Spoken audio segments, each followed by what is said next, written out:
Hello, hello. Today I'm going to show you how I paint with coffee and tea. I'll walk you through how to use them to actually paint with, and also how you can tint your paper for that really pretty vintage look. So let's just get right into it. So I brewed up 1 bag of just regular black tea, Lipton organic black tea. And then for the coffee, I brewed up some Cafe Bustelo. And I'm swatching the coffee one first. So you can see that it's not going to be super bold, so don't really expect like a super punchy color either, but you can definitely build up the layers as they dry in between. So I'm just swatching it to show you how it looks now, and then we will also check out the tea.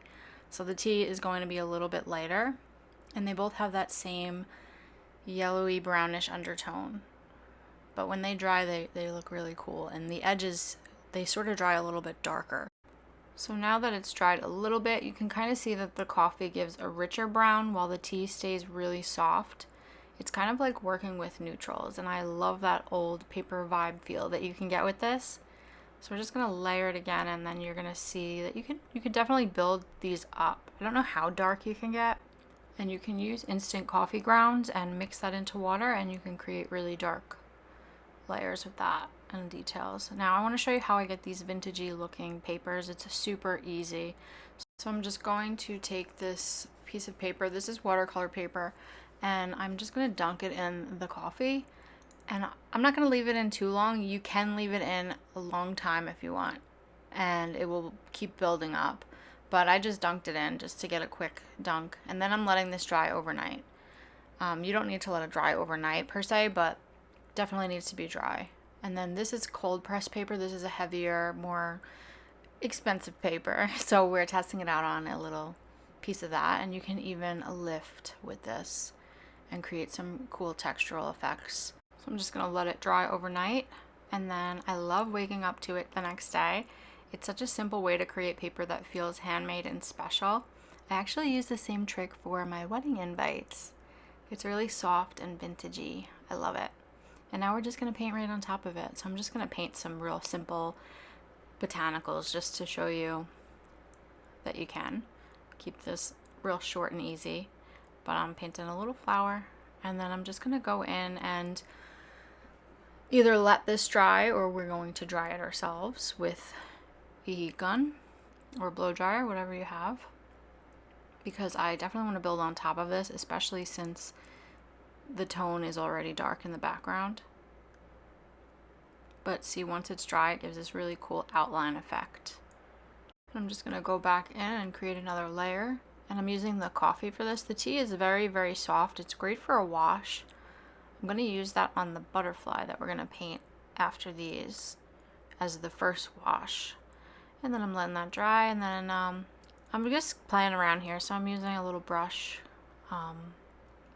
pen, and I'm just creating some stems here, and I kind of wish I didn't. It's kind of harsh, but that's okay. We're just playing. And I'm using some ink bleed to bring out some details in there, some white gouache. You can use any colors, but it's a really cool base. And I'm going over this with the ink bleed just to see if I can sort of soften this and keep it in that vintagey vibe. So I'm layering it on top, and I mixed it with the coffee, and then I'm just blotting it with a paper towel. And it kind of softened it a bit, but it's okay. And then I drew out another botanical to match, and now I'm going in. I'm using the tea, and it's just very soft, but it's fine. It's buildable. So you see how you can really build on top, and then a little bit more of those little dots in there just for fun. And then you can mix this with the instant coffee, like I said, and create darker petals, create darker effects. And here I'm putting it inside the leaves and over top that brown again just to soften it.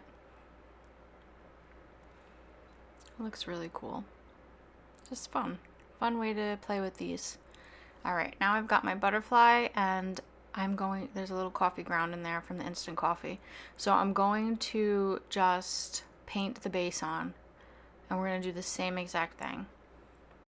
Now I am painting on my Bella Classica journal, and they use 140-pound Arches cold press. I find that it is definitely better to work on the cold press paper. It sucks it up a little bit more and gives it a little bit more depth. So this is the tea as our first wash, and you can definitely see it's very soft and vintagey. It's really pretty. I'm just gonna fill in that whole outline. I just sketched out this butterfly quick. It's not, it's by no means perfect, but just to give you a really cool demo.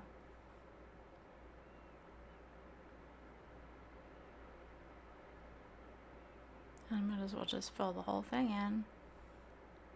And then we're gonna let this layer completely dry, and then we're gonna go back in and put our details in. I'll use the coffee for that. So I have no patience, so we're using heat gun always.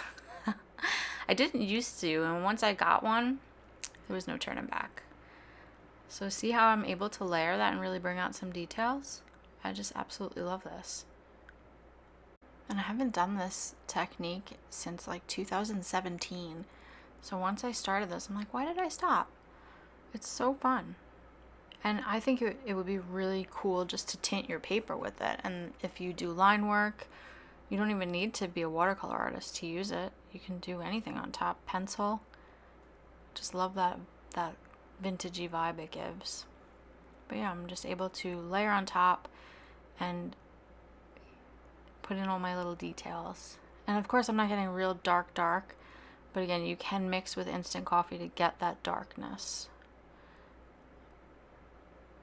And I really like that when I put those little dots or bubbles on, the outline is sort of there, mixed up. And if you don't have instant coffee, which I barely have, it's so old, I had it on a camping trip. I don't usually drink it, but if you don't have that, you just mix it with some burnt umber or, one of those burnt sienna, burnt umber, raw umber, one of those natural colors, browns, and you'll get the same tone. I'm just quicking it up, but you get the idea. This is just so much fun. And when I put these dots on, I don't know why it's so fun for me, because I love seeing the outlines. And while those dry, I'm just sort of sharpening up where I can. And I'm really just experimenting here. I'm layering and seeing what textures that I can get. It's not about being perfect, it's more about playing around. And see here, I love it. Those little outlines. So much fun. And now you can even splatter. I don't know if you've seen my splatter video, but you must go back and watch it. I go over every single way to splatter, and I miss coffee. No, but you can splatter with this technique, and if you get it on there, just quickly blot it off or block it off before you splatter. And then I'm mixing in some ink bleed right into my tea, and I'm just kind of bringing out our details. This is obviously, everything is, but this is optional. But I just think it's a really fun way to keep it very soft and still bring out some of those highlights and details. And if you use a damp brush or a dry brush, you can lift up some of that splatter and then leave those circular outlines as well. So much fun. Putting in all of our final details, and I just love these little cards that we created as well. You can do stamps, little postcards. It's so much fun. Anyway, that is it for today. I hope that you enjoyed this one. I hope that you'll give it a try. It is such a fun little experiment, and the results are so unique. Let me know in the comments if you found this helpful and if you're going to try painting with coffee or tea. But tomorrow is our very last day of World Watercolor Month, and we're going to finish things off with metallic paints, which I am so super excited about. I love me some sparkle. So if you're not already, make sure you're subscribed so you don't miss it. Thank you for being here, and I will see you back here again tomorrow.